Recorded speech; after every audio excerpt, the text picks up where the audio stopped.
কেউ ধরুন আপনার সঙ্গে খারাপ ব্যবহার করেছে আর সেটাকে নিয়ে আপনার খুব খুব বেশি মন খারাপ হয়েছে। যদি এমনটা হয় তাহলে আমি বলবো কথাগুলো মন দিয়ে শুনবেন। মন খারাপ হতেই পারে, শুধু আপনার না, অনেকজনেরই মন খারাপ হবে। যদি কেউ তার সাথে খারাপ ব্যবহার করে মন খারাপ হবে, মন খারাপটা হওয়াটা স্বাভাবিক। ধরুন কেউ যদি খারাপ ব্যবহার করে আমার সাথে, তার অনেক কারণ থাকতে পারে, অনেক সময় অনেক কারণ থাকতে পারে।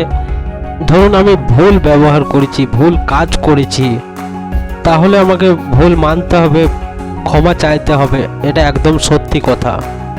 আর সত্যি যদি আমি কোনো অন্যায় না করে থাকি, বরঞ্চ তাকে তার মতো চলতে দিন।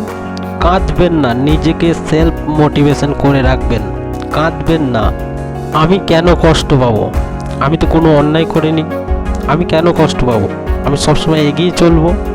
কেউ অপমান করেছে, ভালো লাগছে না, একদম ভালো লাগছে না, তখন একটা কাজ করুন, নিজেকে মোটিভেট করে রাখবেন যে আমি কেন কাঁদবো, আমি কোনো অন্যায় করিনি, যে অন্যায় করেছে সে কাঁদুক।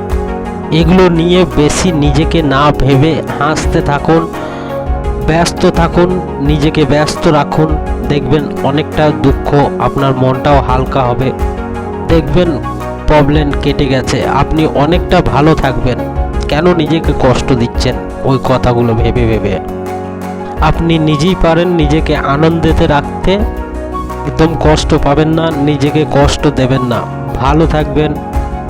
আর হ্যাঁ, একটি কথা বন্ধুরা, চ্যানেলটির পাশে থাকবেন, লাইক অ্যান্ড সাবস্ক্রাইব করতে ভুলবেন না।